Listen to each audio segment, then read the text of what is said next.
Hello, hello, hello. Welcome to another edition of the Two Birds and a Third football podcast. This is Hank, and we are bringing. Hold on, what am I doing? So this is Hank, and I'm here with Ricky and a special guest, Nick from the Nick Fargo show. Ricky, what is this episode brought to us by? This episode of Two Birds and a Third Football Podcast is brought to you by Weight Watchers. If Eddie Lacy can use it, so can you. or EDP. Your new Or EDP. You have to understand that like Nick, I would go into what are they called? We do like hangouts, and and like Nick and I, we like came up with our own hypothetical reality show. Oh my And god. it was basically Flavor of Love, except for instead of it being Flavor Flav, no. it was EDP. And like he would like bring in like the like basically either like strippers or hookers, which yeah, and then he'd like rate them on like his nicknames for them would be like this like the fruit or vegetable that most matched like the size of their boobs. And then we made a joke about like there being like a transgender person or or like a person in drag or like someone who like has implants, and then EDP would be like, your new nickname is Peas. Nick, tell them what EDP would say when they would get eliminated. Wait, what? Oh wait, what he would say? Yeah, can we use vulgarity on this show? Yeah, it's fine. Okay, suck my dick and unfollow me, bitch.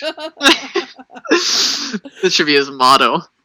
All right, so man. we have Nick on we have Nick on Two Birds and a Third Weekend Edition podcast thing, and I mean, we know that the Two Birds and a Third football podcast is brought to you by football fans for football fans, and it's basically going to be a Packers special plus not Packers special with with Champs versus Pros, the MTV challenge spin-off thing with professional athletes in it. But let's first get started with the Green Bay Packers. And how first of all, how did you feel at like the end of the last season where like the Packers were what 4-6 or something like that? 4-6. And like that's got to be just demoralizing, but you also have like so much going on in the management and the team, like all these stories about Aaron Rodgers, feuding with Mike McCarthy, which I like saw that and I was like, well, Mike McCarthy has always liked Aaron Rodgers. Like I just never understood that. Yeah, from the beginning. I think that turned out to be false. It was fake news. It's fake news. Alternative facts. It's fake news. It's fake. But yeah, I mean, you guys got it together. The Eagles have never had a quarterback like Aaron Rodgers on their team. I don't think in ever. I don't think any team has. What? I mean, besides Nick Foles, but But how does it feel to have like a quarterback like Aaron Rodgers? Like a guy who's you trust every time, even when he loses, you trust him. Yeah, exactly. It's usually never on him when they lose in the playoffs. I usually blame the defense. Yeah. Or their lack of receivers. Yeah. You have Jordy Nelson playing with broken ribs. Jordy Nelson is like the man. Like he's underrated. Like he's so underrated. What wasn't he like? Was he a second round draft pick? Yeah, he was. Okay. See, I got that right. But that was a shot in the DAC. But I mean, the Packers are just a weird team because they've just got a very underrated supporting cast for Aaron Rodgers, but he always gets it done.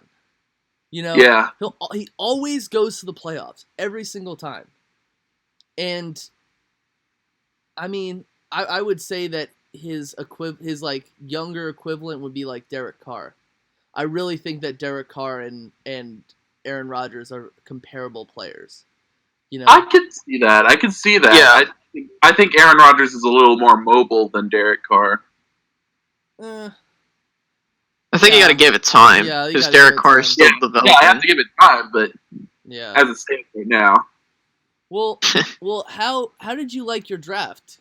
Because I had said I personally loved it. You Yeah. can go to my channel, Nick Fargo, my name, and I have a Shameless full plug. video on it. Just plugging. Nice. No, but I had said that they were like a draft that went very much under the radar because, you know, like you didn't have a first round draft pick at that I point in wanted time. TJ Watt so bad. No, I know. But you guys still had a good draft, even Yeah, though it was I like completely agree. underrated. We got Kevin King at very good value. Mm-hmm. I really liked him. Like if Yeah. like Sidney Jones of course would have been drafted right ahead of him if Oh, definitely. like he was healthy, but I still really like the secondary of the I really like the secondary of Washington. Washington defense because what Yeah. they had Buda Baker too. Yeah, they had Buda Baker as well. Yeah, they were good, but I also felt like you guys got 3 running backs too, which I felt was like an underrated. You mean like you guys have Ty Montgomery, but you guys got 3 guys who could possibly fill spots for the future if Ty Montgomery wants to go back to receiver. And here's my thing with that. I kind of get where they're coming from with that, but I thought that 3 receivers might have been too many, especially like running Devontae backs? Mays. I didn't even have him getting drafted. You mean running backs? Yeah, I didn't have Devontae Mays, the Okay. guy that we took in the 7th round, getting drafted. But and he has potential, but that's the 7th round. Well, the for ya. Eagles took the Wisconsin running back in Oh, yeah, Corey undrafted Clement. free agency, which I'm honestly I watched a lot of his tape. I really liked him. He's got off the field issues, but he seems like a talented player. It just seems college football or college to the pros, the NFL draft in many ways is like a crapshoot. Oh yeah. The first running back we took got suspended for a year because he had a girl in his dorm room. He went to BYU. Oh man. Those Mormons. Yeah. But I mean, yeah. What? I think. Oh, go ahead. No, you go. I wasn't even gonna say. No, but no, it's fine. I just wanted to get a little input with. Well, the thing is that that the Packers are going to make the playoffs as long as Aaron Rodgers is their quarterback. Oh yeah, they'll definitely. find a way. But the thing is that over the past couple years, ever since the Packers won the Super Bowl in 2010, they've always had trouble getting past teams because from what I see is that they have the ability to go far in the playoffs. The problem is they don't have enough to get to the Super Bowl because they keep going on these deep playoff runs, so they can't rebuild the team effectively, if you get what I'm trying to say. I'm not saying that they don't know how to draft. It's just sometimes you're SOL because you can't get any good players. I think they did really well in this draft. They played the cards that they had in their deck, and I think they did a pretty good job at addressing their needs. I just think, if you look at what's happened over the past couple years, the Packers made the conference championship 2 out of the last 3 years. Yeah. And they should have won in 2014. Oh, but we don't know what happened. I will never forgive Brandon Bostic. But in 2016, I am a Cowboys fan, so yay. But I will be honest though, Aaron Rodgers got pushed to the limit against Dak Prescott, and I knew that once they were down multiple scores, it was going to take a miracle to come back, and they almost did. So, I mean, it goes to show you that the Packers are in this weird limbo in the NFC where you have two potent offenses in Dallas and Atlanta, so you need to address the defense because you know they have explosive offenses. Oh yeah, and and for the past few years, we have drafted defense, and only one of them has been a hit these last couple of years, like an immediate hit, and that was Clinton Dix. I think the jury's still out on Kenny Clark, but I had him going in the second round last year. And we drafted, for some reason, Demarius Randall in the first round, who I thought was like a third rounder. So it's Ted Thompson. You never know what's going to happen with him when it comes to drafting. Absolutely. Yeah, and the thing is also is that in this draft, like, the players that, like, a lot of teams picked up. So, for example, the Cowboys picked up Chidobe Awuzie and Jordan Lewis. I'm going to focus more on these picks because, in reality, if this was last year's draft or the year before, they would have been first-round picks because of how deep, how shallow those draft classes were in terms of cornerback and defensive backs. So, like, when I look at what the Packers did, you got Kevin King, Josh Jones, Montravius Adams, for your first three picks. And those addressed needs, and I thought they did really well, especially the fact that they traded back and were able to get a lot more players. So it's like, you know what? We can, it's not about how many picks you have, it's what you do with the picks. Yeah. So the jury's still out, of course, how these picks pan out for any team. But I think the Packers did a good job. I'm not sure if TJ Watt was on their board. I'm pretty sure he was.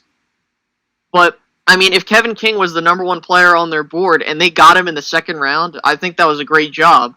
Well, the Packers have always been, like, they've always been a best player available kind of team. Yeah. They never really been a, we're gonna snatch this guy just because we like him, or we're gonna snatch this guy just because we need him. Like, right. Besides cornerback and possibly offensive line and wide receiver, the Packers really didn't need that much. I think we needed edge rushers, which we accomplished by getting Vince Beagle from Wisconsin. Because Clay Matthews, I hate to say it, he's not what he used to be. And we got rid of Julius Peppers, and so basically we just have Nick Perry. Yeah. Yeah. So we needed to shore up the edge rush. I think that's also a problem with the Packers, is that your linebacker core is getting a lot older, more specifically Clay Matthews. Yeah, and like you said, he's not the player that he once was.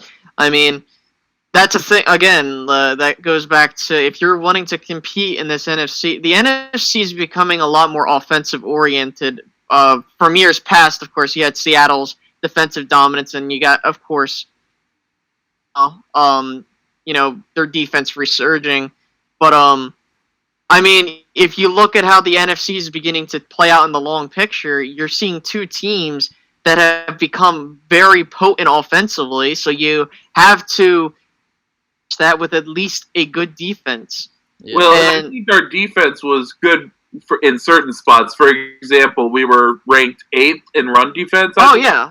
I'm not. Yeah, like, don't get it twisted. I'm not saying that the Packers had a horrific secondary. Oh, no, we had a horrific secondary. In the playoffs, in the playoffs, like. Most of the season, I was calling for Darius Gunter's head. Well, the thing is, the Packers, like, always start. I feel like they always start out bad, just because, like, they're injured or something like that, and then they just get it. They just get it back. They just hit their stride mid-season and they don't stop. It was the opposite last year. We started out 6-0 and then lost. Like, that's true, but like you also. Well, that was the same with 2015 too. Yeah. Yeah. It's like. No. I meant 2015 when we started out 6-0. Yeah. I remember. That season. And then the Vikings won the division. Mm-hmm. And now look at them. No, but I think what was crazy in that playoff game against the Giants, I was actually,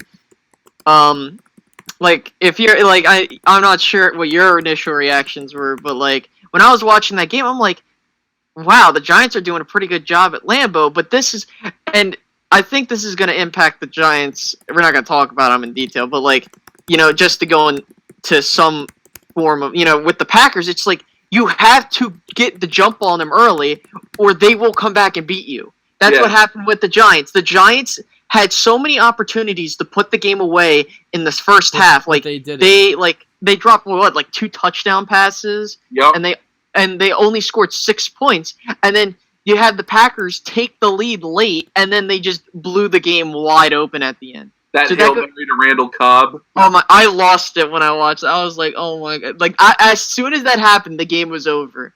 Yeah. Because once Aaron Rodgers is in his zone, you can't get him out of it. That's when Randall Cobb actually started to do something this season. He kind of had a disappointing year, in my opinion. Mm-hmm.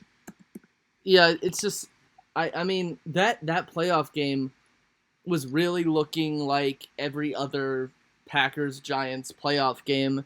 Like, you're seeing flashes of the Giants' defense is able to step up, the Giants' defense is able to take control of the game, take control of Aaron Rodgers, knock him off kilter, but the issue was the fact that Eli Manning struggled very much in that game. I think it was more Odell than anything. Well, that's true. Yeah, the receiver core, yeah. But you saw that they weren't able to extend field goals into touchdowns, and then before the second half, Aaron Rodgers throws that Hail Mary, puts the Packers up 7-6 at halftime. No, it was like 14-6 because we had another touchdown. I'm pretty sure. That's right. But it was it was a close game at that point in time. Yeah, and then the following game when they played Dallas, I was surprised because I wasn't surprised because I figured that the Packers would have a solid chance to beat Dallas because I was like, they got so hot in that playoff game. I was worried because I'm like, if Aaron Rodgers is on his game, there's no way you're beating him unless your team is that much better. And it looked like the Cowboys were going to get routed in their own stadium at halftime not at halftime, but when they were down 21-3. Yeah. And then they come storming back to tie the game up. It was a great game, thank God. I think that was the best playoff game of the year. Oh yeah, sure. Thank God, because we needed a good playoff game. But and now it's just, I think that's also something that the Packers also have to worry about is that, and like I was mentioning earlier, you have a team like the Cowboys that are power run, and that's what happened. What happens is the Cowboys like to play late. Like, they will run the ball so many times, they'll wear you down, and you got to prepare for that. And I think the Packers couldn't hold on at the end, but luckily, Aaron Rodgers made probably the best throw of his career, and for them to win the game. Oh yeah, the Jared Cook catch. Yeah, the tiptoe catch they're now calling it. Yeah, that honestly, that was a good catch. You look at that and you're like, well, Aaron Rodgers just got sacked, and the game's ending. The game is what was the game, like 31-31? 31-31, and Jeff Heath sacked him. I thought he looked like he wasn't even looking. No, that was crazy. And apparently, with that play, what had happened was it wasn't even in the playbook. Aaron Rodgers drew it up like a kid in the backyard, drawing up a play in the dirt. Mm-hmm. That's what he was doing at the end. Yeah. Yeah. The thing was that that wasn't the play that won the Packers the game. A lot of people, what won the Packers the game was the fact that Aaron Rodgers held onto the ball when Jeff Heath sacked him. Because if he had dropped that ball, the Cowboys would have won that game because they would have been in field goal range, with Dan Bailey, and they would have won that game. So many people, Aaron Rodgers gets credit for making that throw, but you also have to get credit for him holding on to that football because if he doesn't, Packers aren't moving on. He's usually really good about holding the ball through sacks. Oh, absolutely. Yeah, hand size matters. Look at Russell Wilson. I mean, look at Donald Trump, for example. No, I'm playing. He's got really. I'm sorry. He's got really big hands. Not. No. Not sad. Wrong. So let's move towards the future. What can we expect next year from the 2017 Green Bay Packers? Well, barring injuries, I'm predicting 12-4. Uh-huh. I don't predict playoffs or anything like that, but well, if they're 12-4, if they're 12-4, they're probably going to the playoffs. Oh yeah, we're definitely going to the playoffs. That's no question. I'm saying like what we're going to do in the playoffs, I can't predict. Oh, absolutely. Yeah, I agree with you. But I think we addressed a lot of our needs in this draft. I think we're using Josh Jones as a hybrid inside linebacker / safety, so that'll be interesting to see. I like the 3 running backs we got. I mostly like Jamal Williams from BYU. I did a lot of film on him, and I really liked what I saw. Walker in the backfield, and I think he could potentially be our starter. Plus, he reminds me kind of like Eddie Lacy without all the Chinese food, which we'll get to later. Without all the Chinese food. But regardless, you think that they will basically win the division quite handedly. I think so. Don't get me wrong, Detroit's on the rise, and I think Minnesota might bounce back because they had a lot of injuries, but honestly, we shored up our secondary with Kevin King, and plus we got Devon House back, and I think he'll be our number 2 corner. Uh-huh. Mm-hmm. So I think that we'll win the division for sure. Yeah, I mean, I would say that too. Who scares you the most in your division, player-wise and team-wise? I'd have to say Detroit because honestly, I think they're the second best team in this division. I mean, don't get me wrong, Minnesota got Dalvin Cook, and that's good for them, but they didn't really do a lot to address their offensive line, which should worry them. I still don't understand how Detroit is able to continue to be a decent team in this league without a running game. That's because you got, and I'll give the Lions all the credit in the world for Matthew Stafford. He's a great quarterback. I don't think he's elite yet, but I think he's great. Mm-hmm. He's got some solid receivers around him. They're not Calvin Johnson anymore, but he's still making it work. So I just want to, if the Lions had Calvin Johnson this year, that would have been, could you imagine? Like, I think they would have won the division if they had Calvin Johnson back in a uniform. But who knows? Yeah. But because I mean, they could have won a lot. I mean, they won so many close games, which, like, for the most part, you don't want your team to be in that situation. Right. Because that can either, because, you know, I've had to deal with that as a Cowboys fan for the past 5 years when it was the 8-8 years where it's like you're in so many close games and you lose or you win. It's like you never want your team to be like that. But as for the Packers, I have them at least going 11-5, 12-4. I think considering how the NFC is looking, they'll probably get a 2nd or 3rd seed because of the 12-4 record. Yeah. I mean, I'm expecting Dallas and Green Bay to make the playoffs interesting again. That rivalry is going to be renewed. Thank God. I want something interesting to happen. Yeah. Honestly, I think the playoffs. I think the biggest issue for Green Bay in the playoffs is the fact that they can't get home field advantage in the NFC Championship game. That's a thing. I think Dallas, but I think we're able to win outside of home because our last championship run to the Super Bowl, we played the Bears in Chicago. That's true, but at the same time, it's you've gone to Seattle. What was it? On the road in 2014, and you lost, and then you went to Arizona.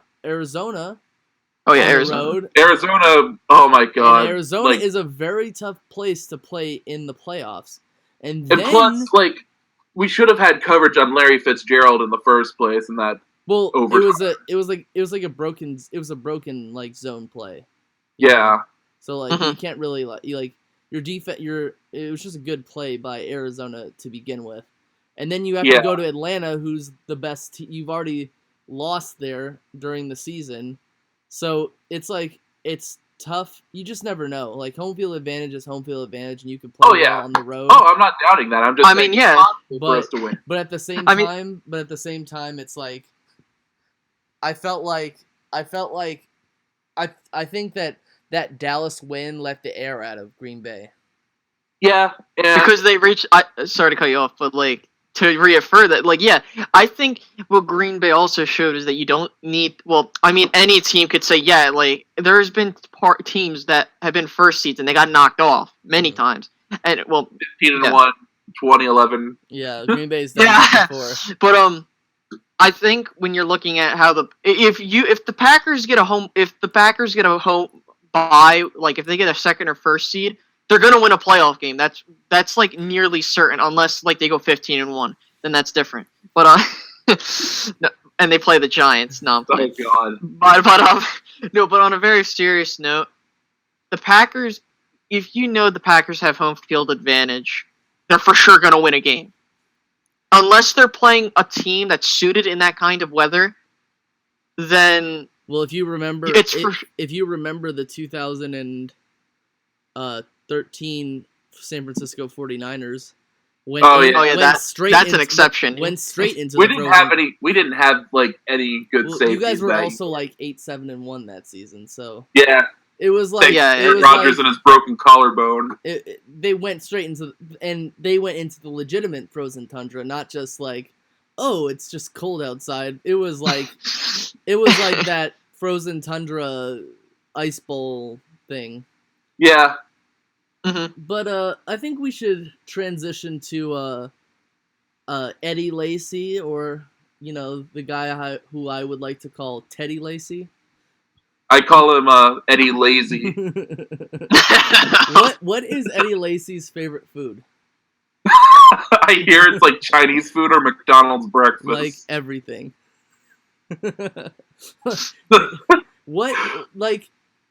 Walk me through that whole situation, because he was a second round draft pick in 2013.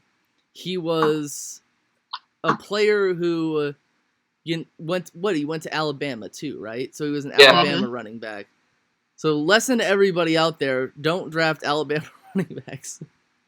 Rip Derrick Henry, because he's going to be good. Oh, that's true. He is going to be good. I think Bo Scarborough is going to be okay. I think he'll be like a Brandon Jacobs type. Yeah. The linebacker that decides to play running back. But yeah. He has a decent 2013 campaign. I would say I think he held us together while Aaron Rodgers was out, but I give him all the credit for that. Yeah, and then 2015, he shows up like 1 million pounds overweight, and people are like, "Oh my gosh!" And then he doesn't do very well in 2015. I think he does even worse in 2016 when he lost weight over the 2015 offseason. Exactly. He went on 6. And then he gets signed by the Seattle Seahawks. They put a clause in his contract that says you have to be 255 pounds, or at least 255 pounds, and you get some odd amount of money. Whatever 75,000 plus 75,000 is. But basically, he comes in at 253 pounds. Which means he gets the bonus. He basically got $75,000 for each pound he lost. Yeah, and they took him out to McDonald's to celebrate. Yeah, like if you're looking at Eddie Lacy's career numbers, he peaked in his rookie year, and then he's gone. For example, in his rookie year, he rushed for 1,178 yards, 11 touchdowns. The following year, 1,139 yards, 9 touchdowns. Okay. Then the following year, 758 yards, 3 touchdowns. And then this last season, 360 yards and no touchdowns. To be fair, he got injured, but that ankle injury was because of his weight. Yeah. He was causing earthquakes in Green Bay. He basically suffers from like the Carnell Cadillac Williams syndrome. Basically, they have a great first season, and then for whatever reason, they just drop off. Except Cadillac Williams was the number 4 pick in the 2005 draft. Went from beast mode to feast mode. Feast mode. Put on one that Marshawn Lynch died of Skittles. Wait, what's his number? 24? No, it's 27. It's 27. Wouldn't it be so funny if they put him in like a 24 jersey? Oh my god. In Seattle. And then they're just like, here, eat these Skittles. I can't, I'm a diabetic. The McDonald's. Eat it anyway. His body rejects it. I give Lacy credit for those 2 years that he did really well. But the thing is, when we were considering re-signing him on a 1-year prove-it deal, he weighed 267 pounds. Man, he's twice as much as I weigh. I weigh 120. I'm just like, how can you be a running back at 5'10", 267 pounds? 260. Wasn't Brandon Jacobs 260 pounds? 260. He was 267 from what I've heard. What is he, like the bus? the bus wasn't even that big. Yeah, the bus was 255. Yeah, he wasn't. Well, that's what they say. Yeah, he was. Well, he was in that range. But I know it. Yeah. But he was. But the difference is that the bus was short. The bus was a very short man. But he was like a bowling ball, like hitting bowling pins everywhere. But Lacy was more like a I can't make a clever analogy. I had something and lost it. Like a wrecking ball? He was No, not a wrecking ball, because he was a large ball. He was a wrecking ball with Miley Cyrus on it. Alright, calm down now. Okay. No, one thing I noticed when he gained all that weight, during the Arizona playoff game in 2015, he was on a run towards the end zone, and he nearly made it. He was like 10 yards short, and I was like, if he didn't get that, that would have been like a touchdown right there. Yeah. I remember that run because I was watching with my friend. She was a Packers fan, and like he was running, and he was like huffing and puffing and huffing and puffing. And if he was only a little bit lighter, he probably would have made it. But they got set up straight to the oxygen tank right after that play. Reminds me of Diabito from Family Guy. No, that episode of The Simpsons where like they had to hook him up to that the stupid they had to put the it's when you're in the hospital, the IV thing.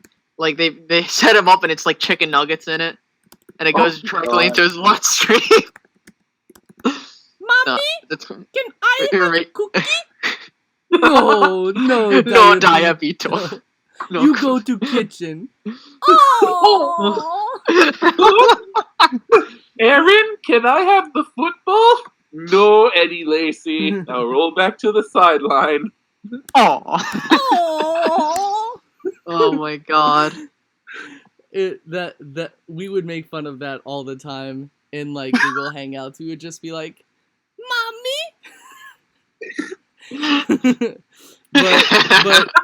but it would be like Aaron, God. Can I have hamburger? No, Eddie Lacy. You go back to the bench. Oh. No, but serious though, Ty Montgomery, I think he has potential as a running back. I thought he did pretty well considering he was transitioning within the same year. Yeah. Mm-hmm. I think we all looked at that and we were like, everyone who didn't follow the Packers, we all looked at that and we were like, you mean a running back is going to play, or a wide receiver is going to play running back? And I looked at him, I was like, he's pretty small for a wide receiver, you know? How tall is Ty Montgomery? I think he's like 5'10". Let me look that up. He's 6 foot. That's perfect. Mm-hmm. Well, 5'10" is perfect running back height. Yeah, apparently he's 6 foot though. But Yeah, I thought Ty Montgomery displayed good vision. I think he needs to lower his head a little bit. He runs too upright, but I think he can make a change of pace back. Yeah, I think it's just his transition, and considering that he was a wide receiver and he still has to learn running back basics. He beat all those running backs out for the number 1 spot. Christian. Yeah, because there wasn't not one left. There's no one left. Christian Michael was on the team, but he got cut, didn't he? He got cut, and then he went back to Seattle. I don't know where he's at now. He got cut from Seattle and went to Green Bay. Yeah, I don't know. Because I remember, I know we signed Niall Davis for a bit, but then we cut him, and then he went back to Kansas City. Niall. Yeah. What kind of name is that? No, I'm just kidding. I don't know. Let's.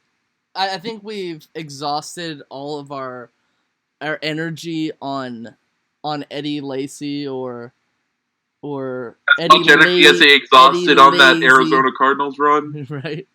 Yeah. No. But let's talk about. Nick really wanted to talk about how he felt about the Bears' number 1 overall selection. Yeah, I thought he would be so sad because the Bears were going to kick the Packers out of the playoffs again. Who am I to know? Sarcasm intended. But, Risky. I would like to have us a moment of silence for all those poor Bears fans. Oh, am I kidding?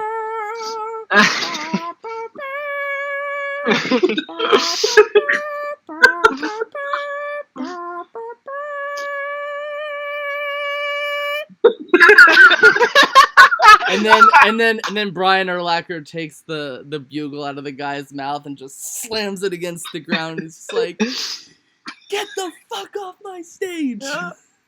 No, that's actually Steve Wilkos, not Brian Urlacher. They look the same. They look the same. Well, apparently Brian Urlacher has used Bosley. Oh yeah, the hair club for men type stuff. Exactly. But yeah, so Bears take Mitchell Trubisky after moving up 1 spot. I'm just gonna say this in my draft grade, I gave the Bears an F because of in total of the pick I gave it a D- because they did need a quarterback, but I wasn't expecting this. Well, the thing is, they only had 5 draft picks, and 3 of them weren't even,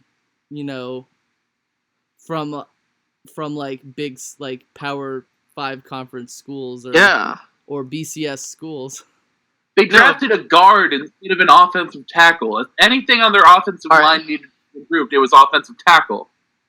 All right, and listen, children. A rule of thumb: if you ever become a general manager, and you're trying to draft a quarterback, and he doesn't know if he doesn't know what a snap count is or a silent count or a hard count. A hard count, whatever. Okay, yeah, you know what? Don't draft me. What a hard count was.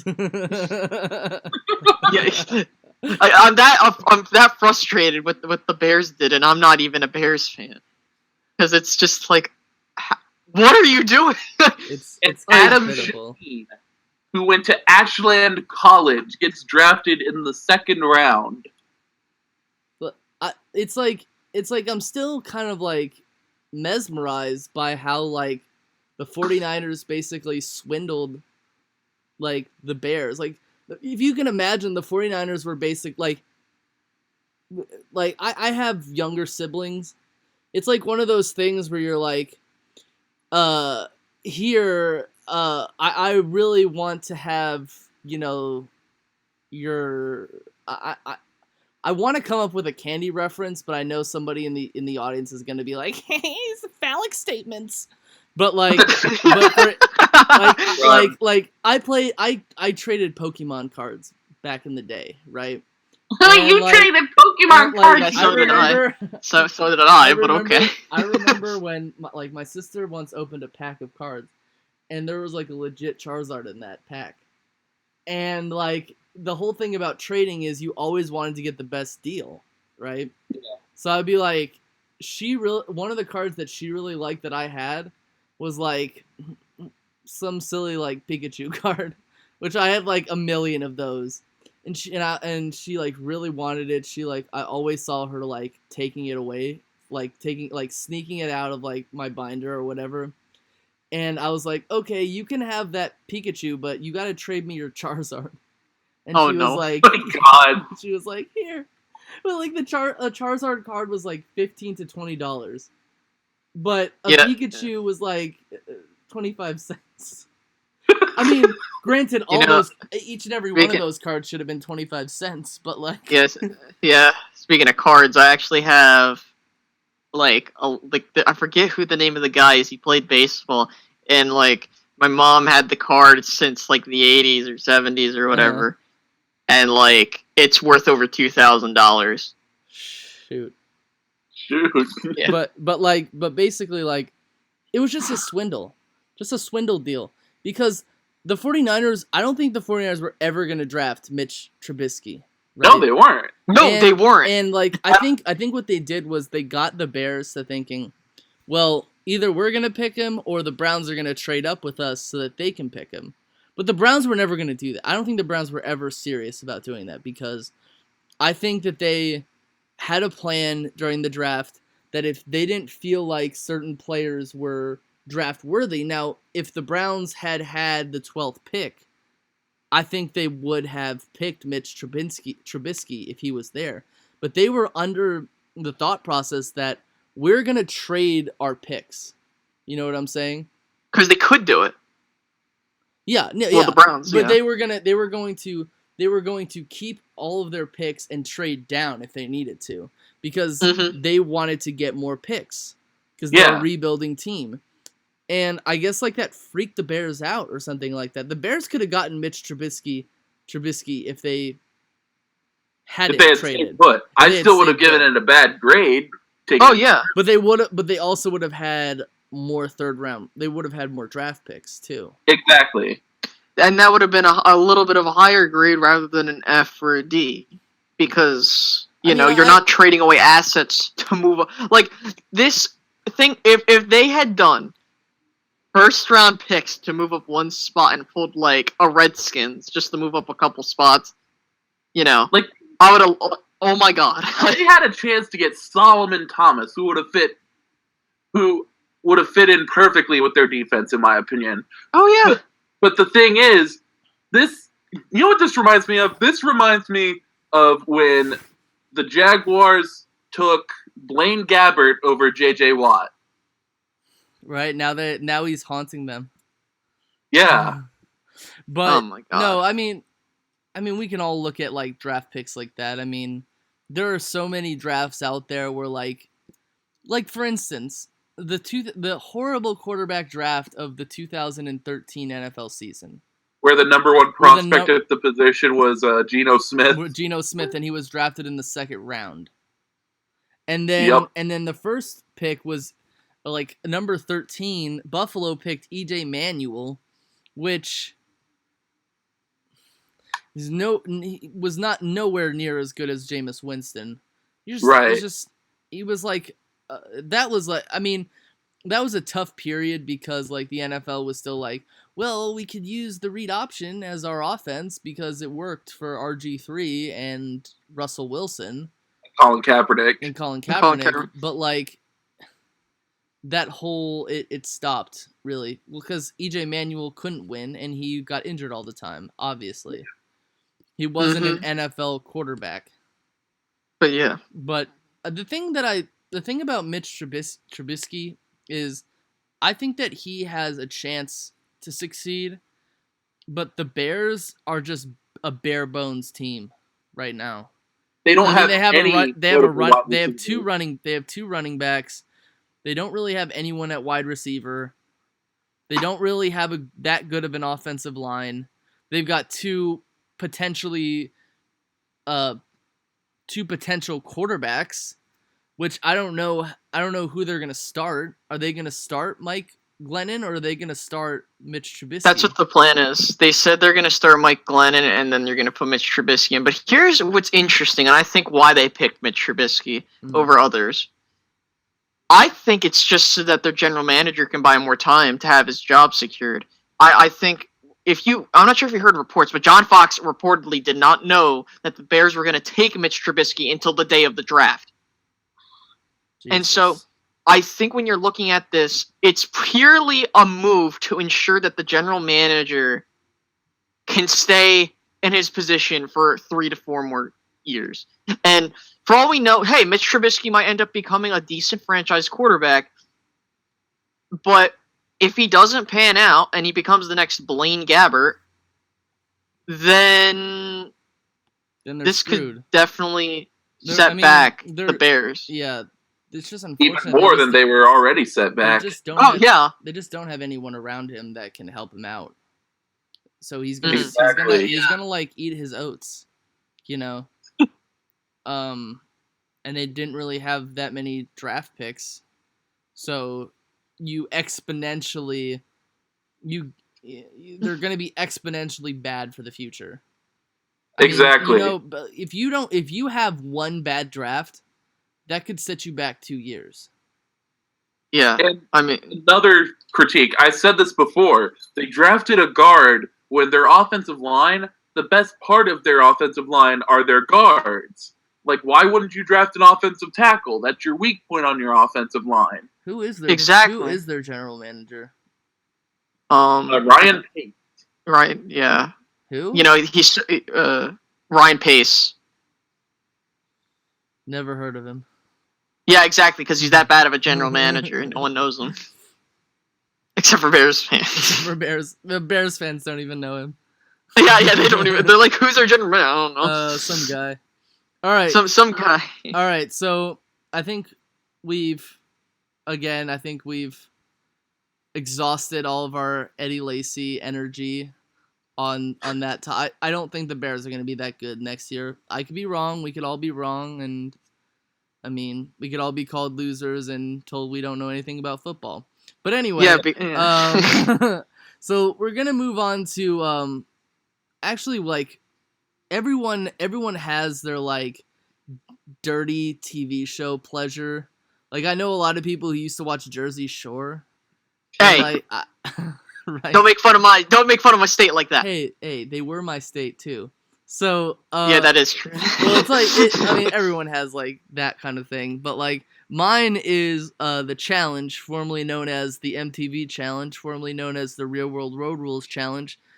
Say that 3 times fast. But I've been watching that show since, like, 2002. I think I was, like, 12 years old. Way too young to be watching that show.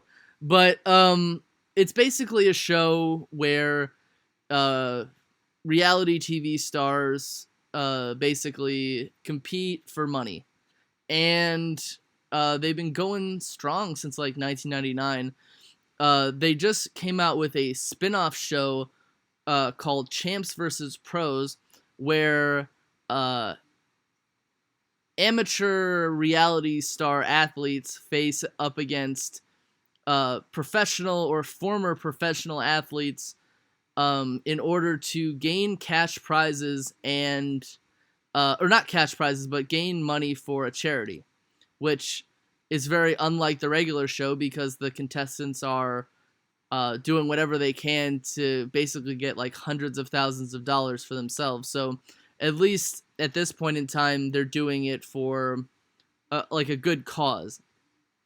Yeah. And I told Nick and Ricky to watch the first episode.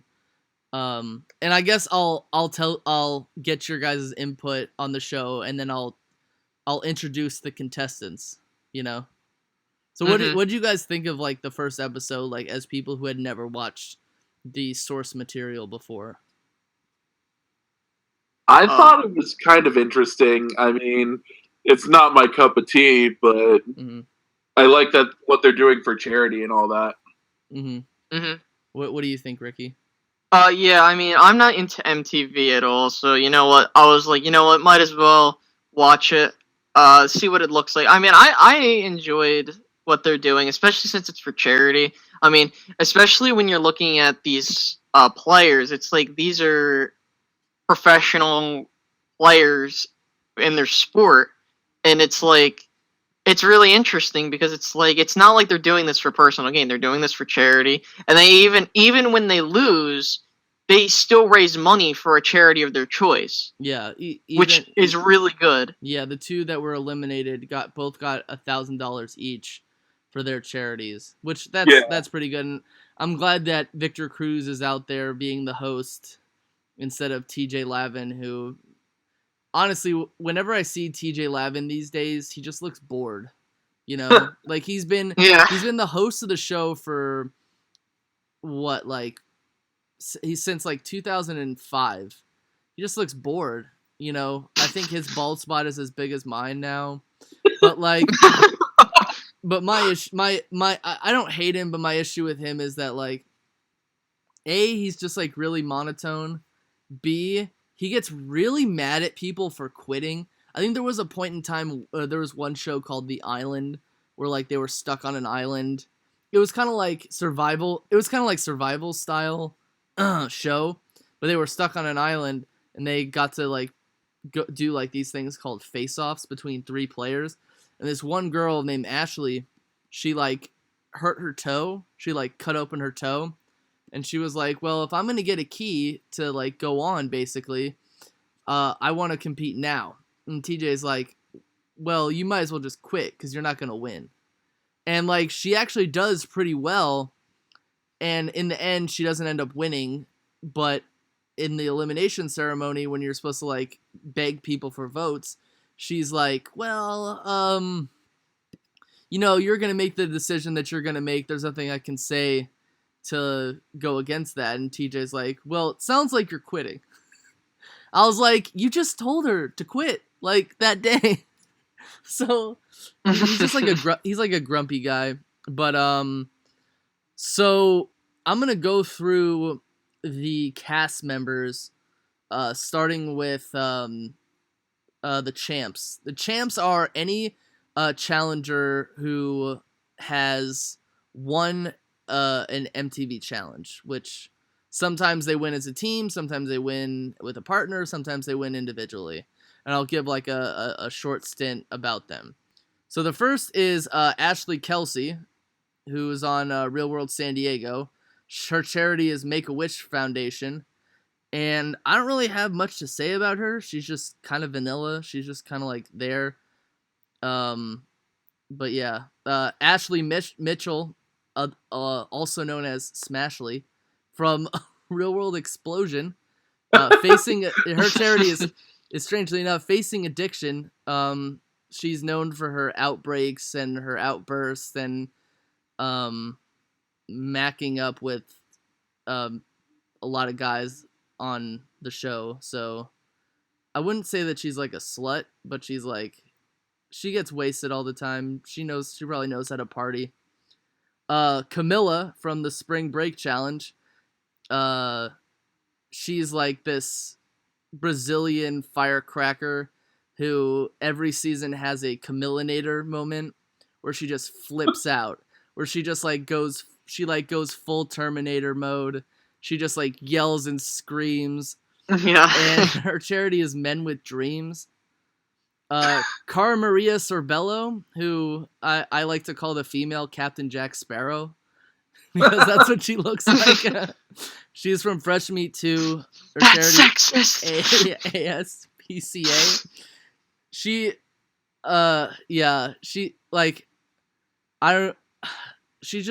a very good player. She's a very good competitor. I think she's won the most eliminations out of any female player in challenge history.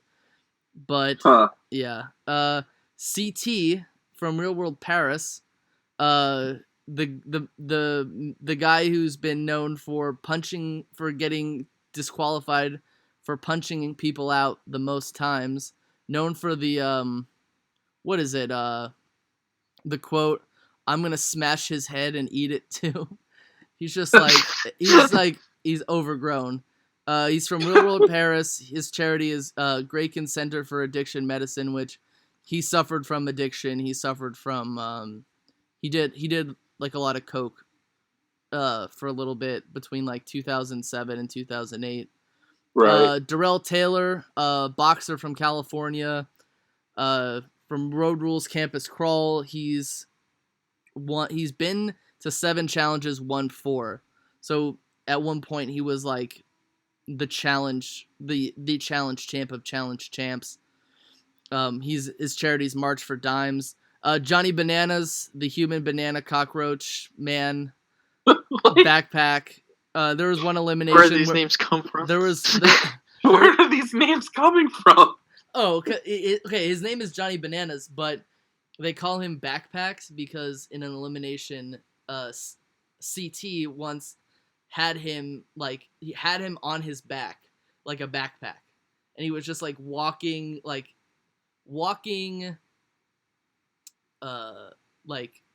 Transformer style, like Transformer walk into a trash can. Jordan Wisely, his charity is a Lucky Finn Project. He actually only has 3 fingers on one of his hands. I think it was like a birth defect. He didn't blow it off like JPP did. Jason Pierre-Paul. Wes Bergman, who is like this ginger guy.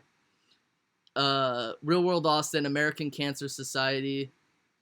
I don't have much to say about him. And Veronica Portillo, back from the grave, unable to open her legs for guys on the challenge. But she was eliminated anyway.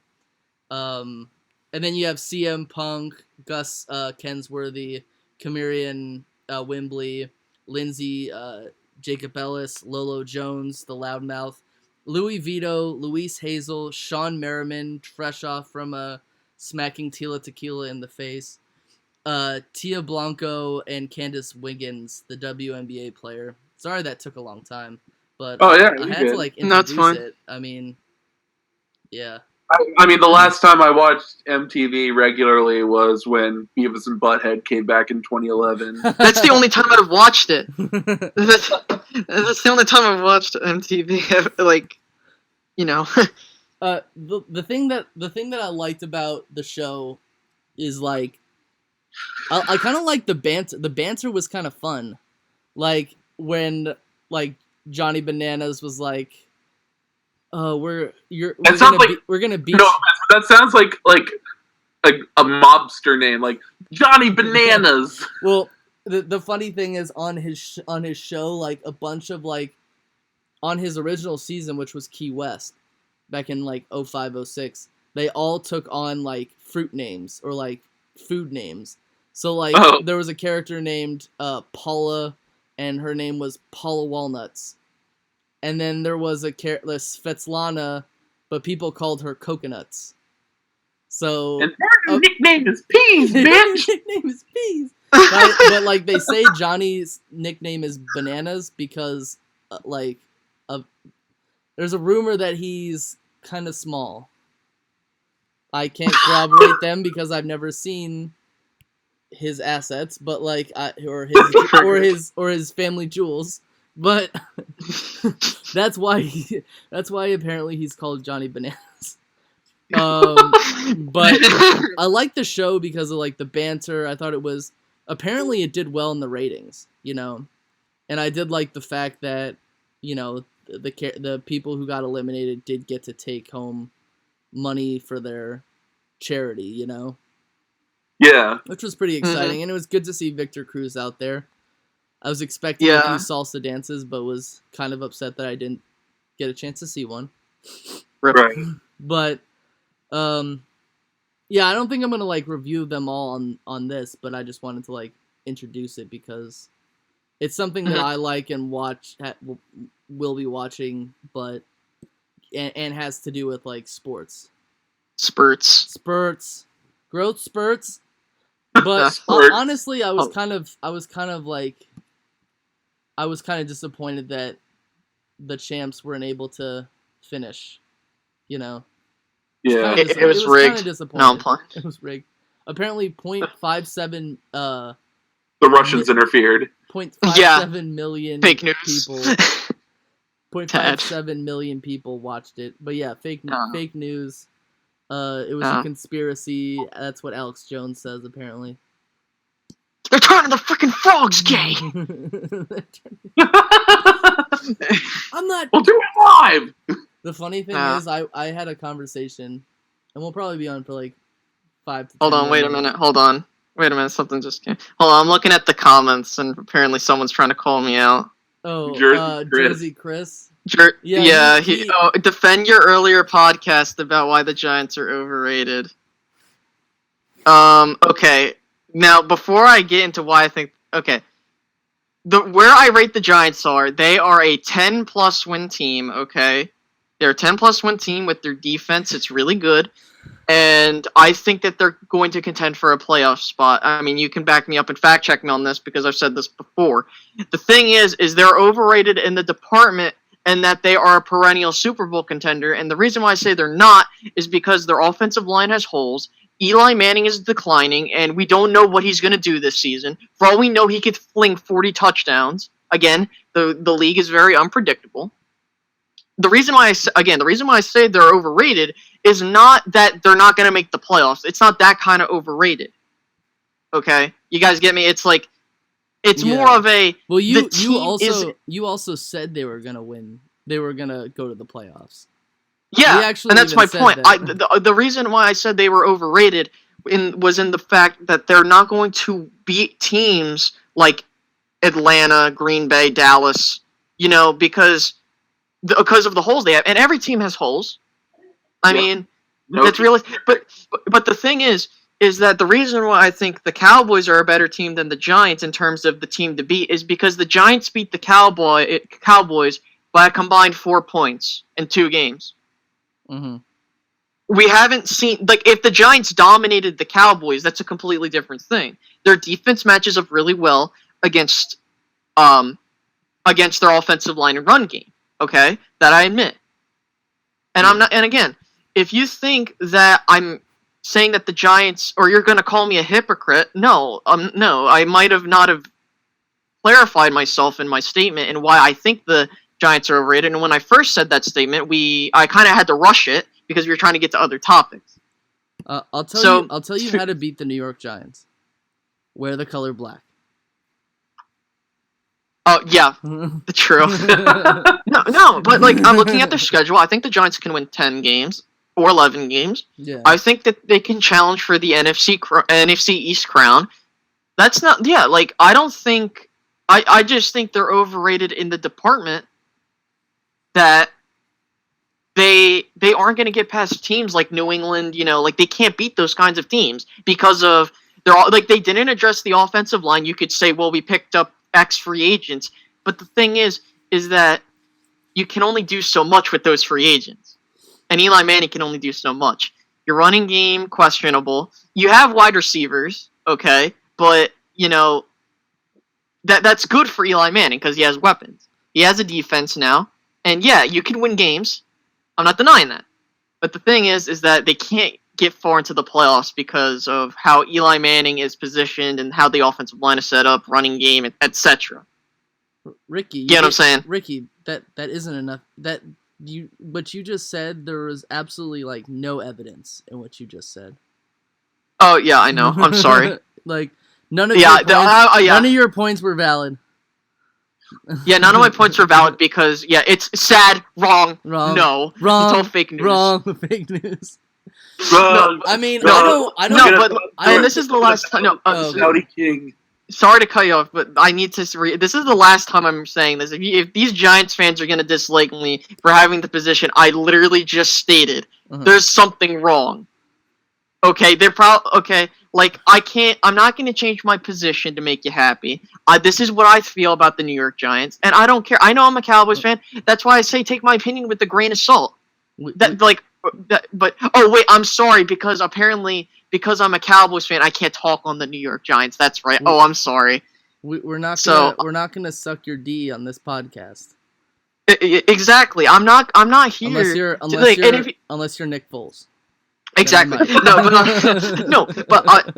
I gave the Giant. I put the Giants number 6 on my power rankings, and like for the reasons why I think they're a bit overrated. Okay. Mhm. And if you're gonna be like, well, why'd you rate the Cowboys too? If you look at the Cowboys, you make it seem like, oh, they lost 70% of their defense. Well, you make it seem like the defense was some all-pro defense. It's not. They had pretty much just guys in there that are veterans, and they did their job. And you know, if you can't win them, if you can't win with them, you can lose without them, or you can win without them. Whatever. Yeah. Point is that the Cowboys rehauled their secondary, and I think they did a pretty good job to put themselves at number 2. The reason why I put them ahead of Atlanta is because Atlanta is probably going to have a step back because they lost Kyle Shanahan. Yeah.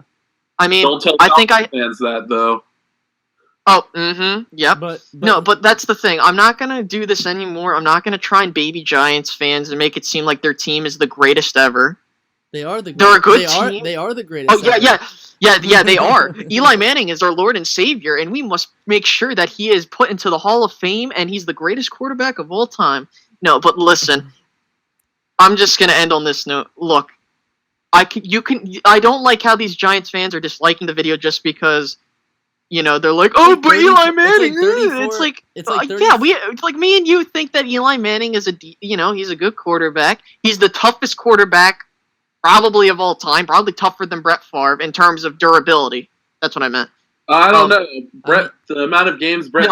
No, but that's what I was going to say. Well, I think I should have said he's the most durable quarterback since Brett Favre. I think I should have said. He's probably more durable than Brett Favre. But that's debatable. Because, point is, I mean, not an amount of games played in a row, but just based off of the fact that I think Eli Manning protects himself better. Oh, yeah, and apparently I'm a clown because I think that the Giants are slightly overrated. I don't know what you guys think about what I just said. I think I said myself perfectly clear. I think you're just a hater. You know? Yeah, I'm sorry. I know, I am just a hater. I think that the Giants are just so bad that they're not going to win a game, and that they're just... Eli Manning is literally going to, do nothing, and they're just... No. But on a serious note, look, if you could disagree with me, I could care less, but, I love debating people. Yeah. If you want to debate me, fine. I mean, look, if you can prove me wrong, okay. I could change my position. I don't have a problem with that, but as of right now, I'm sticking with what I got. No, yeah. I mean, that video, I got 34 dislikes. I haven't been disliked that much since high school. But but honestly, for anyone out there, the best way for someone to ignore you or to not care about having a conversation with you is to insult them. You know? I'm not going to take somebody seriously if they're like, you're an idiot and you don't know anything about football. Yeah, exactly. Look, you're if the one where you did Eli Manning is overrated and you disagreed with me, you said, hey, I disagree with Ricky, and hey, that's okay. Yeah. I don't care. You can disagree with me, and yet you got 5 to assholes. Everyone has one. I know. Exactly. Some are bigger that's than the thing. And people disliking the Eli Manning is overrated video, 5 dislikes to 6 dislikes. Why? Because he look, I don't have a problem with people having a different opinion with me. That's not where I have a problem. The problem I have is you're calling people idiots just because they have a different opinion. And I think my opinion is pretty valid. I gave my reasons.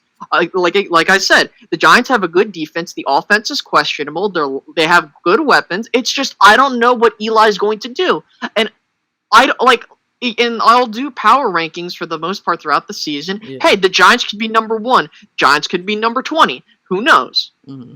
I mean, I don't know what you guys think about my opinion. If you want to discuss that for a bit, before we move on. I think this will be the last thing we do. But yeah, I mean, it's a common thing.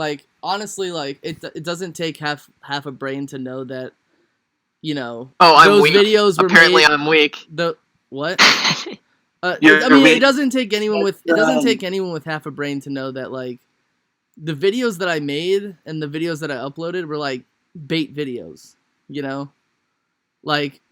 and some people fell for the bait, We got views on this podcast on my channel because we said what we said, and I'm not saying that Oh, I'm just putting out a controversial opinion because I feel like having a controversial opinion. No, everything I said was true, or true to me, or how I feel. But but like, I mean, I had fun with it. I hope to do more in the future. Oh, why can't I respond to the points I made on my crappy videos? Well, hold on, what did he say? I don't know. I never even saw them. I'll be honest, I haven't seen them, so I haven't looked at the comments. Maybe they're in my spam section. I should check spam, because his comments were put into spam a few times. Okay, no, like I'll be honest to you, I have not seen your comments.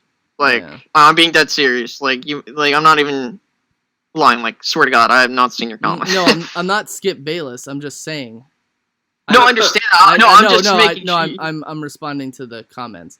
Don't get me started. I'm not trying to be Skip Bayless. I'm just saying that these are my opinions and I voice them, and that's what we do here. Let's see. I'm looking right now. I'm sorry. Okay, so there's the one where you bring up all of Eli Manning's stats. And no, I don't think that's it. I think it's in my spam section. Hold on, let me look. It's I saw him post it, but then I like couldn't find it. I'm looking right now. A lot of his comments went straight to spam for some reason. Yeah, I don't know. But look, dude, I hate how YouTube does that. Okay, this comment was published. This comment was spam. Yeah, he said, let's talk about your weak analysis. You claim Brandon Marshall isn't the same player as he was 5 to 6 years ago when he was a beast, when in reality he is a season removed from the best career season. Last season he was injured, had horrible QB play, and was the only offensive weapon on the Jets. How is Marshall not a beast? He is the number one receiver on half the teams in the league. In 2015, Marshall had 109 catches, 1,500 yards, and 14 touchdowns. Yeah, that's a bargain bin. Okay. And then you said, you look at their draft and they're mediocre. Really, please. Which pick was mediocre? Evan Ingram, Dalvin Tomlinson, Wayne Gallman. Number 3, you don't know what to expect from Eli Manning. You know what you're expecting from Tom Brady. Again, please give examples. More unsubstantiated claims. Well, that was probably the worst claim you made in the whole thing. What's that? Or he made in this comment. He said, you know what you're getting from Tom Brady.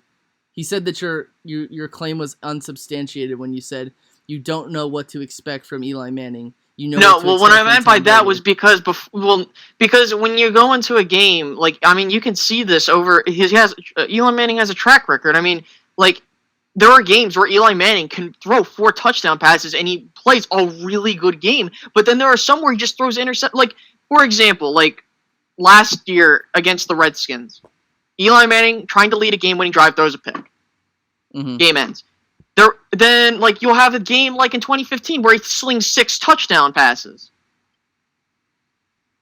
Yeah. You know what I mean? It's like, the point is that Eli Manning is at a point in his career where he's unpredictable. For all I know, Eli Manning could have an MVP-worthy season. Yeah, but in a season with Tom Brady, Aaron Rodgers in it, I don't see that happening. And then as for Brandon Marshall, he could have an MVP-like season, but I don't think he puts up 40 touchdowns, and I don't think he puts up less than 10 interceptions. I mean, but if you look at Brandon Marshall, his most recent season, you know, he had 788 yards, 3 touchdowns. Like, granted, it was with the New York Jets, but I mean, but Brandon Marshall, what is he, 32? Or no, he's 33. So, I mean, I don't know what to expect from Brandon Marshall, but from what I know is that he's older, so I'm expecting him not to be performing on the same level. Mm-hmm. And then he said the comment about who is going to start at wide receiver, idiotic. The Giants start 3 receivers 70% of the time, which is something that I agree with him about. I actually made that comment, which was okay, because I don't remember making a comment about that. Ignorant by me. We know how Jerry Reese's drafts really. Please give examples of how he drafts where Pugh and Richburg had draft picks, bad draft picks. Evan Ingram in the first round. How am I supposed to feel good about that for the Giants? They could have taken David Njoku before the Browns traded to get him. Yeah, and I mean, like, look, Nick, the you're point now, is, Nick, you're now public. You're now public enemy number one. Wait, what? Because he insulted the Giants. Oh no! But like, look, I'm not saying Evan Ingram wasn't necessarily a bad pick. It was a mediocre pick because they had other options. They could have gotten an offensive lineman. They had except could have gotten Ramczyk. I thought that would have been a good pick.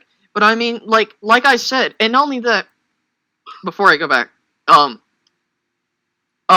it comes to the Giants with their draft, they just they filled holes with their latter part of their draft. When they took a Tomlinson, that defensive tackle, they took a Davis Webb. Davis Webb, I'm not sure how he's going to pan out. I don't know after the fourth round. I don't know a lot about that. Because I can't remember off the top of my head. But the point is they had options available in the draft, and they took Evan Ingram. For all I know, Evan Ingram could become a very good tight end in this league. I mean, yeah. How do you defend our passing attack? Who matches up against? Well, how the heck am I supposed to? I'm not a defense. Okay, first of all, the thing is that I don't. Hold on, who are they playing? I gotta say, because that statement of who can match up against us? It's like anybody can match up against that. Well. You can match up anybody against anybody, but I guess last season the Philadelphia Eagles beat the Atlanta Falcons. They had one of the best offenses in the league, and they only scored 19 points. Exactly, literally, the NFL is an unpredictable game. And that's a point I can reiterate till the cows come home. Giants could go on and go. To say Odell Beckham is going to have 8 catches for over 100 yards a game. That's just probably not going to happen. That's unrealistic. Yeah. Exactly. I mean, okay. Especially now that they have other wide receivers like Sterling Shepard and Brandon Marshall. He also said Eli Manning is declining and doesn't put up the numbers like Rodgers, Brady, Ryan. Oh, really? What did Manning do in 2014, 2015? In 2015? What? Huh? Wait, what happened? He said, okay, this was another comment he wrote, part of the comment that went straight to spam. Eli Manning is declining and doesn't put up the numbers that Rodgers, Brady, and Ryan have. That's what Ricky said. Oh, really? What did Manning do in 2014 and 2015? In 2015, he had 4,432 yards, 35 touchdowns, 14 interceptions, and a 93.6 QBR. In 2014, he had 4,410 yards, 30 touchdowns, 14 interceptions, and a 92.1 QBR. What evidence do you have that he's declining? Asinine. I feel like, honestly, I've always said this, but passing yardage is a very overrated stat. Yeah, because that can be padded in some games. Going by passing yardage, why isn't Drew Brees in the playoffs every year? Yeah. Exactly. Yeah, it's just I don't see passing yardage to be as big as it might have been when, I mean, theoretically, 2015 was Eli's best season as a quarterback. I mean, wasn't there a really mediocre quarterback that threw for 4,000 yards one season but wasn't really that good? I'm trying to remember who that was. I don't remember. No, but the point is he's if you look at his stats from 2015 into 2016, he threw what is it?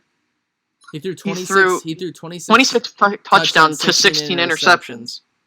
He's also led the league in interceptions 3 times. And has more interceptions than touchdowns. Once. Eli is is Eli elite? No. Because I wouldn't even say Drew, because what I said was that in order to be an elite quarterback, you need to have 4 things. You need to go to the playoffs at least 3/4 of the time. I feel like it's fair to say you need a Super Bowl. You need to be getting a lot of wins in the seasons that you play, and you have to have at least good statistics. And Eli Manning really only has 2 of those things, you know, because he's been to the playoffs 50% of the time. Yeah, what was it? Eli, after he was like 8-0 because he went on those 2 runs to the Super Bowl, so he was undefeated in the playoffs. And then no, he was never undefeated in the playoffs. No. I understand that. I'm talking about when he did his 2 runs to the Super Bowl, he was 8-0. Yeah. But wait a minute. No, wait. Hold on. Wait. Let me see. Those are the only playoff games he's ever won. Okay. And then the rest were all losses. His next comment is Breeze elite. Of course, Breeze is elite, but just because you're an elite quarterback doesn't mean you make the playoffs. I don't believe he is anymore. You don't think so? He threw for like 5,000 yards last year. Yeah, but he's due to the way my system, the system that I have, he hasn't been to the playoffs 3/4 of the time. That's true, but a lot of that has to do with defense. No, I know, yeah, but then I have to be fair. You know what I'm saying? Right. Because I did the that's same true. thing with Eli Manning. I have to do it with Drew Brees. To me, the only 3 elite quarterbacks are Ben Roethlisberger, Tom Brady, and Aaron Rodgers, because they're the only 3 guys who fit my system. I mean, everyone has their own way of saying who's elite and who's not. I mean, I beg to differ. I think Breeze. I think Breeze. This is hard because it's like he's a good quarterback. It's just I don't know if he's elite anymore. That's the thing. We'll see what happens now that he doesn't have Brandon Cooks. Yeah, Brandon Cooks. I mean, yeah, because I gotta wait to see what happens this season. But for all I know, it's like again, like going back to what I was, my previous statement that I first made was that are the Giants overrated? I'm gonna just sum it up. Giants are, and I think that what I think the Giants will be doing, they will contend for they will make the playoffs. They will win at least 10 games or more. Mm-hmm. Okay, they're overrated in the aspect that I am not sure, and I don't think that they are on the caliber of teams such as Atlanta, Dallas, Green Bay, like that upper echelon of teams. If you get what I'm saying. Yeah. If you to answer his question, I don't think Breeze is overrated, but I don't think he's elite at the same time. No, but yeah, the point. So just to finish up, just wrap up my point. The Giants are overrated. Again, Giants are overrated in the aspect that people are putting them out to be Super Bowl favorites. They're not. Well, you could go out and you could say that in a certain way, Dallas is overrated too. Oh yeah. I'm not denying that. You can make an argument for that. Dallas and New England would have been 2 easy teams. The thing is, like,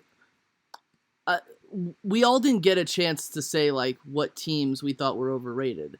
Like Ricky said his one team, and then we went on to a break. I was gonna say the Denver Broncos, but I didn't get a chance to. Say. Yeah. It would have been It would have been so easy to say, oh, Dallas and New England, but we didn't say those 2 because that'd be too easy. They're asking if Favre was elite. Favre? Yeah. Favre missed the playoffs like 4 times, right?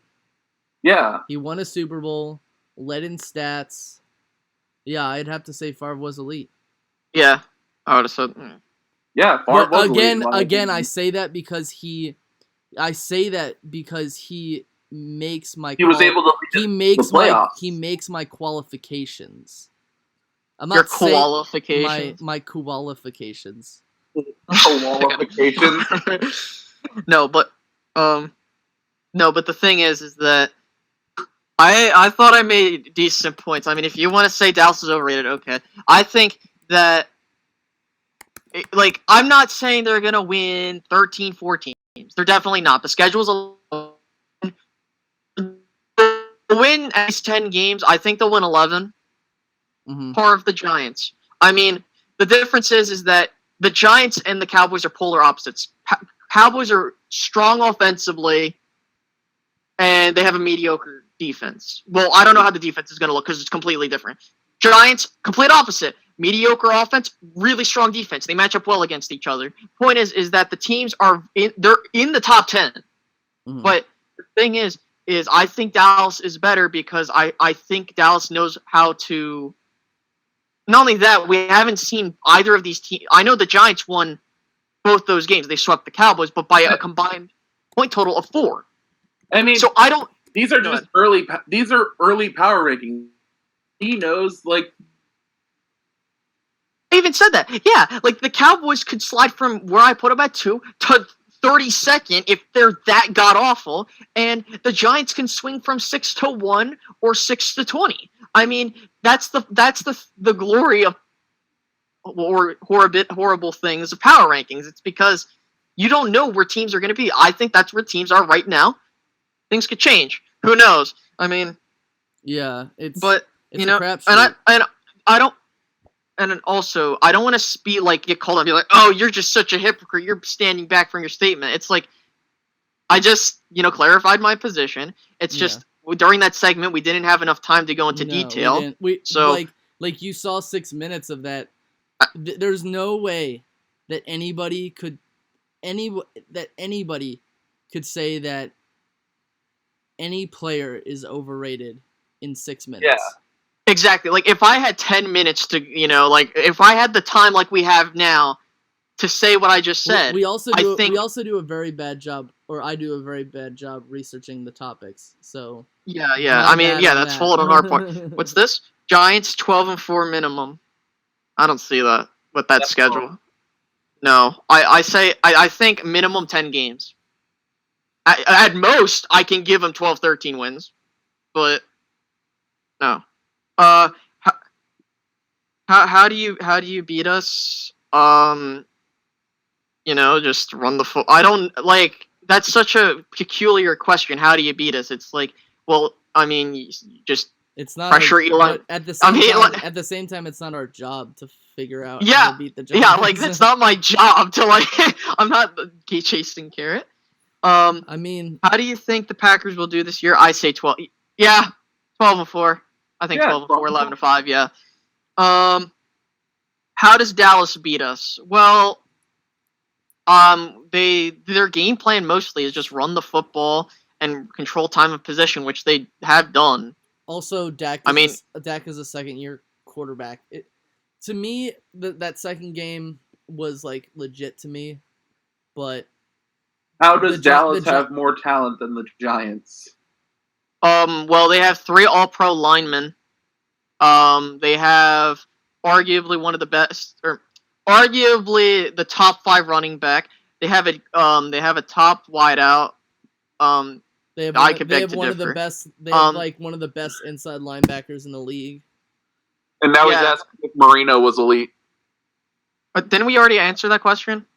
Was he asking me? My answer would be no. I can't say he was. And that sucks for me to say. Giants have to be Giants consistent. I would have to say. I would say he was. I don't know. I would say he was really great in the 80s, but in the 90s he wasn't. That's hard because I wasn't alive. He was very injury prone. But I would. Giants have Diva for a receiving core. I would have to say no, just because I need to be consistent.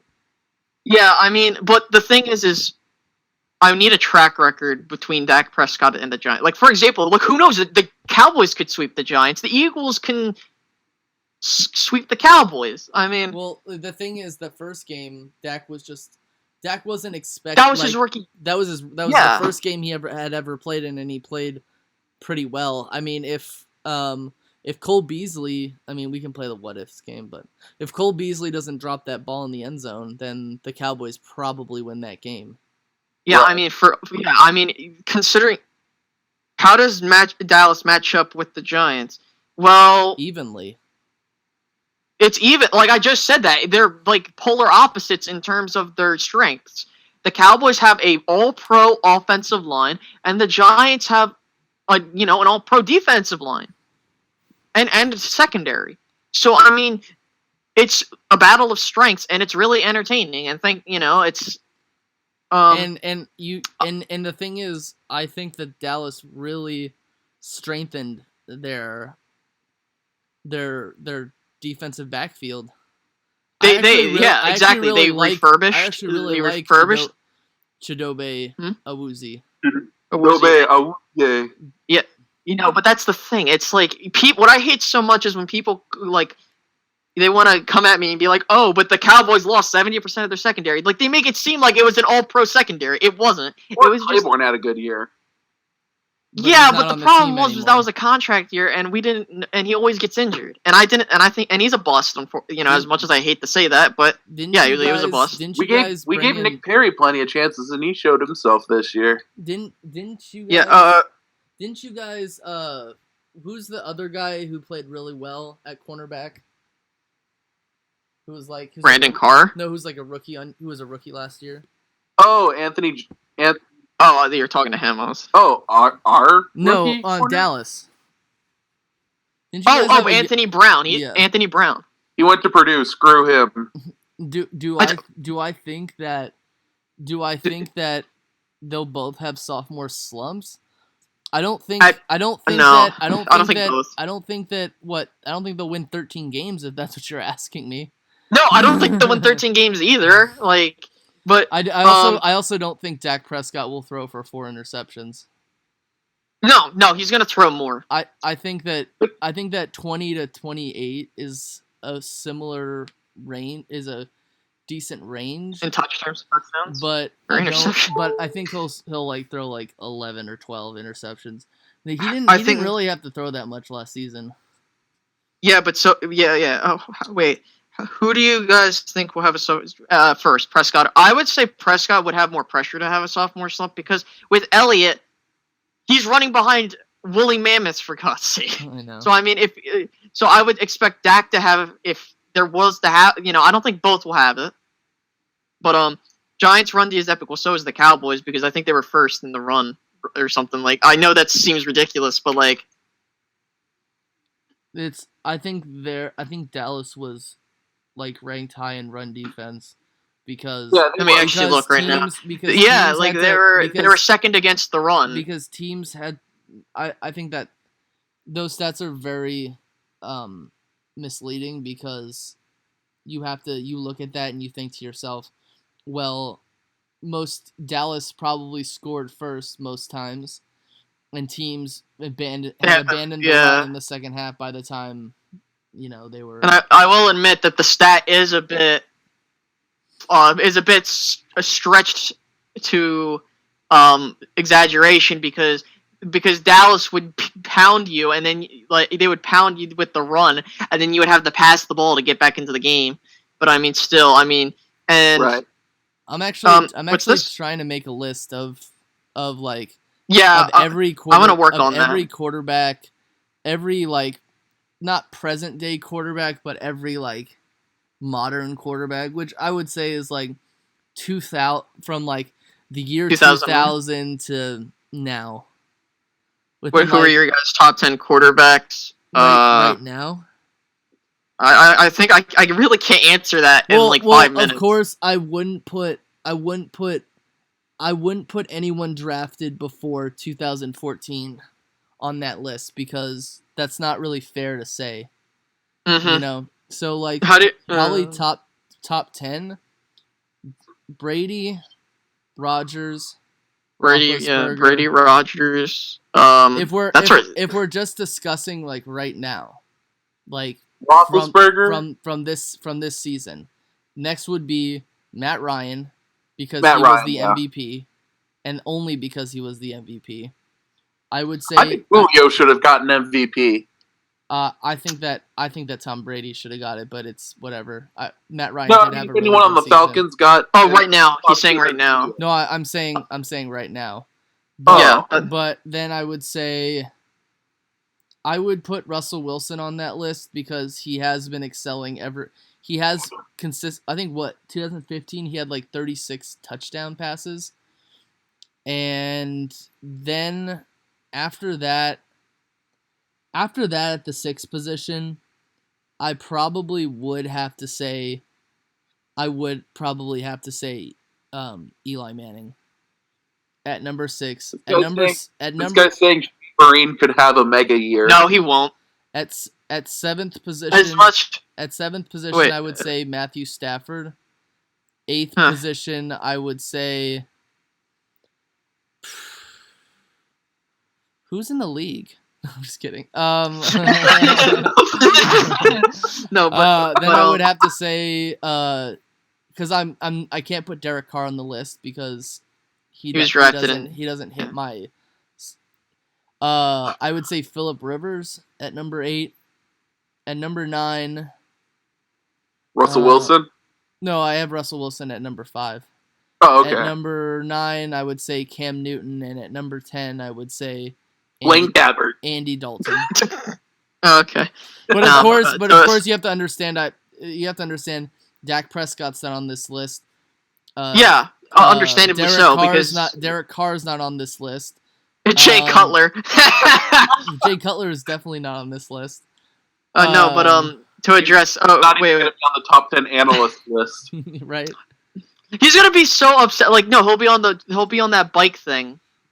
No, like, here's how I picture Jake Cutler doing commentary. That was a really good touchdown right there. That was a really good touchdown. He did better than what I would do. No, but if Vereen could have a mega year, no. I don't think so. I don't think the Giants are gonna. I think the Giants are gonna have a running back by committee kind of thing. Vereen is a third down back. What? How is he gonna have a? Vereen is a third down back. How is he gonna have a mega year? Yeah, exactly. I mean, like if they had a running back a la Todd Gurley or Shane Vereen wasn't even a starting. I don't even think he was a starting running back on the Patriots. Well, the Patriots. No, he wasn't. The Patriots don't use what they had, like Ben Jarvis, Green Ellis was like one guy who was a starter on their team. I don't even know anymore. He wouldn't be a starter on most teams. He's a third down screen back, and he's a dump off back. LeGarrette was probably the best the Patriots have had in a while. And no offense, PR, because I know he's an Eagle now, but that's not too impressive to me because he averaged 3.9 yards a carry last year. No, I know. If the Eagles can get half as much as what they got or Blunt got from the Patriots, then I'll be happy. I mean, right. I think we have a segment on a separate video. I'm not sure if you checked that out where we talk about it. Yeah. Well, if you're EDP, you're in love with this guy now. Yeah. Or no, watch. I guarantee you, week 1 watch, he gets hurt or he fumbles 5 footballs. Or 5 balls. It's just cut this, cut him. We can't take him anymore. I can't take him anymore. It's just we can't. No. From somebody who's actually been to a football game with EDP, and I think this is the last part I want to make in this because it's running a little bit long, and I was glad that we were able to live chat with the peeps. Sorry, sorry to cut you off. Okay. Yeah, we did talk about Eddie Lacy earlier in the show. Eddie Lacy. Eddie Lacy. Yeah, we went on 15, 30 minutes talking about him earlier. Yeah. So if you want to hear how we talked about him, I don't want to reiterate our points again. Well, I'm gonna post the video, so just watch the video. But I've actually been to a football game with EDP, and it was the 7 touchdown Nick Foles game, which is the great. Even if the Eagles ever win a Super Bowl, the Super Bowl probably won't be the best moment of my fanhood. But anyway, but EDP was a huge Matt Barkley fan because Matt Barkley went to USC, LA, because Bakersfield is near LA, and they take Nick Foles out at the end of the third quarter because the score was 49-13 or something like that. I mean, that's how bad the Raiders were back then. But EDP, he's sitting there and Matt Barkley comes in. He's like, "Yeah, that's my boy, Matt Barkley. Go down the field and get a touchdown." And Matt Barkley, first down. EDP's first down was an incomplete pass. EDP goes, "It's okay. Second down, incomplete pass. EDP goes, "Don't worry about it. We'll get the first down." I mean, this is the most meaningless first down on the planet. The third down, he throws incomplete, and he's like, "You're trash, Matt Barkley. You're trash." he is like always like he's always on like a period or something. Like he's like has so many like he's bipolar. Like he has to be bipolar because he like changes. I saw him in the parking lot after the game, and he goes, and I go, yeah, that was like the best game ever. Nick Foles is amazing. He's so dreamy. He's my hero. And then EDP goes, well, he's okay. He had like 3 touchdowns. I like look at EDP. I like look at him straight in the face. I'm like, no, he had 7 touchdowns. And EDP just like stops. He like looks at me. He's like, oh my god, he is the greatest ever. Nick Foles senpai. Right? Nick Foles senpai. Yeah. All right, so this is the end of the episode, the podcast. We had a lot of fun talking to you, Nick. Thanks for having me. It was glad to be on this. We would love to have you on another time. I was actually in contact with I got a bug in my throat. I don't know why. The Minister of Defense, Saints Uptown, during the on Twitter, and he wants to join us. So we got to make time for him. We're planning on having DJ's friend plays Arena League football. He wants to have him on as a guest, and then finally D Lau, Dwight Lowry Dwight Lowry is my friend Nick's brother-in-law. So we're apparently gonna have him on. And then Josh hints that we might have Kiko Alonso. And that's a point in time where I'm going to have to keep my mouth shut because... Kiko, you suck! Like, just like, what would EDP do? Anyway, it's a good time. You know, we'll try to have you on, like, another time. We want to make, like, this Sunday thing for, guest hosts and stuff like that. So... Sounds good. Yeah, and hopefully DJ and Josh can be on. I'll just take a step aside so you guys can come on. Don't worry, you guys don't have to hear my horrible opinions anymore. No, but no, but I'll hear them every week. Every week. Yeah, I'm gonna just like do troll video. No, I'm not. No, I don't do that crap. No, but it was fun talking to you. This is the first time I've ever talked to you, so it was a great discussion we had. Yeah. Definitely. All right, signing off. Everyone have a good Sunday. Yep. Enjoy it. Yep.